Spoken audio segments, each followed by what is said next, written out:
I had just received custody of my godson, and I had just started working. So financial wise, I wasn't able to give him the Christmas that I thought he should have. So I was told to come down and sign up for the Christmas and Thanksgiving, the Thanksgiving and the Christmas holidays. It's very important for kids to have Christmas, but it's very important for the child to be with their parents celebrating Christmas. Christmas is just a tradition in anybody's household, to where it needs to be celebrated.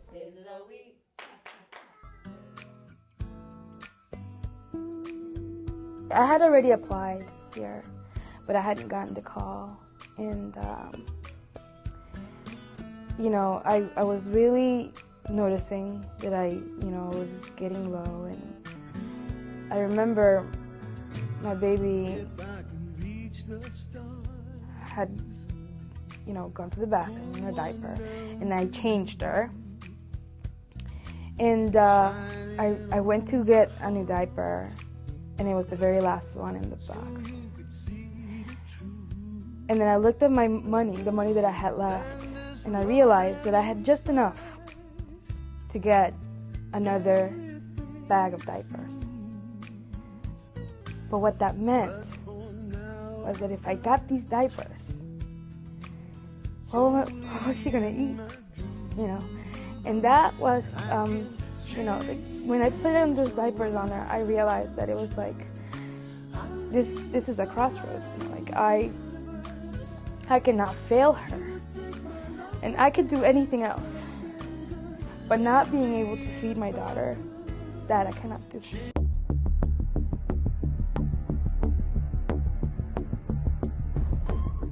I honestly thought about begging on the street. I've seen mothers that have been abused by, their partners. And the thought of it was so sad to me. I've seen families that was living under the highway. Because I know that I can be something. I've seen families that was actually out here in the parking lot living in their car.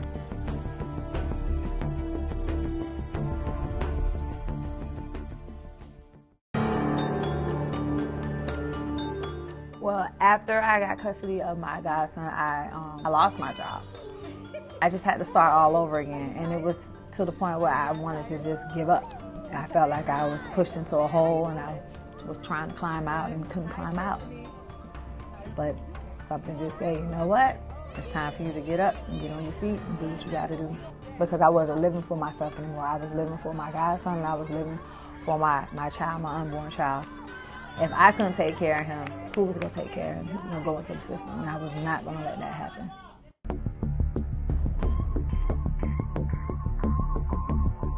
It really started when my mother died a victim of domestic violence. And when my father was taken away, I was suddenly mother and father to my younger siblings. She asked for a divorce, and that's really what prompted him to just go over the edge. They got into an argument. He had a gun, and he shot her multiple times.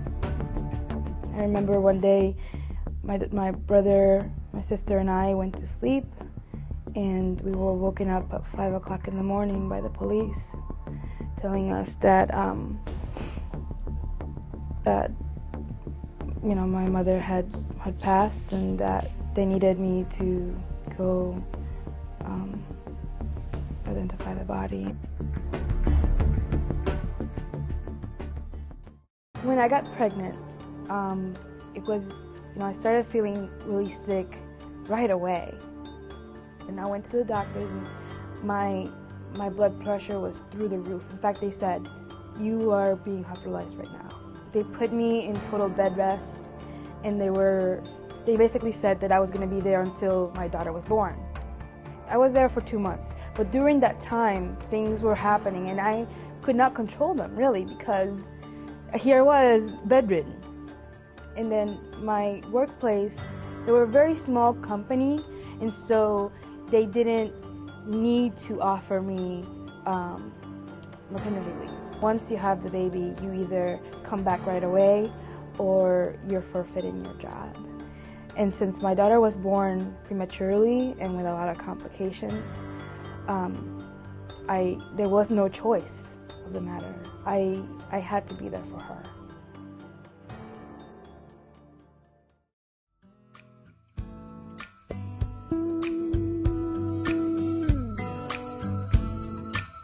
When I came here to Metropolitan Ministries, I realized my daughter was in a really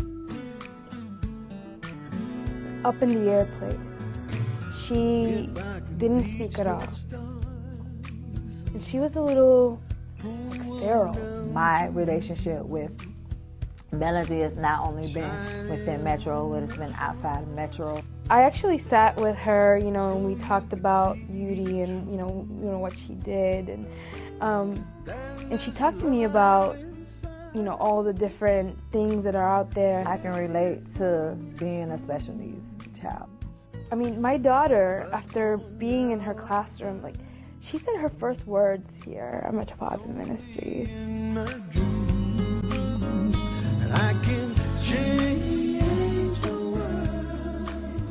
When I was 6 years old, I was diagnosed with a learning disability, a specific learning disability. One day I was playing with her and I drew this apple, and she was like, she pointed, apple.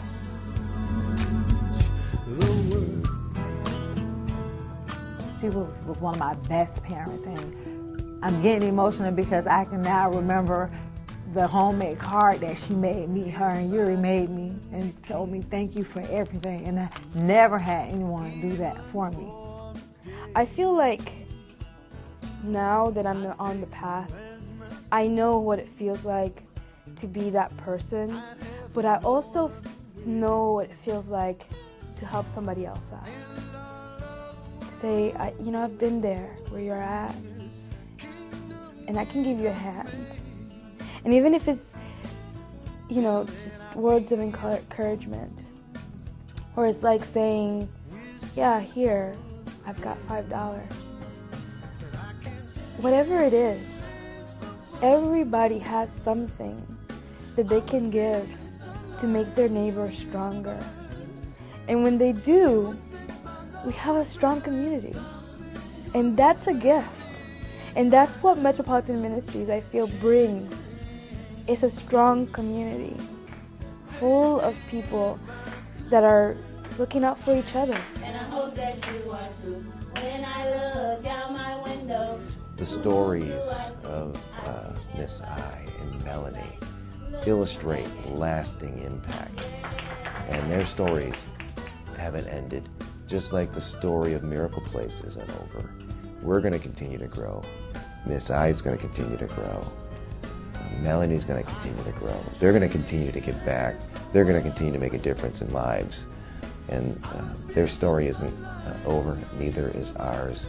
And we're just so grateful to see life change for them and for the hundreds and hundreds of thousands of children that will come across this campus and their parents. Their story isn't over either. And we hope to finish that story. And that's a story of hope.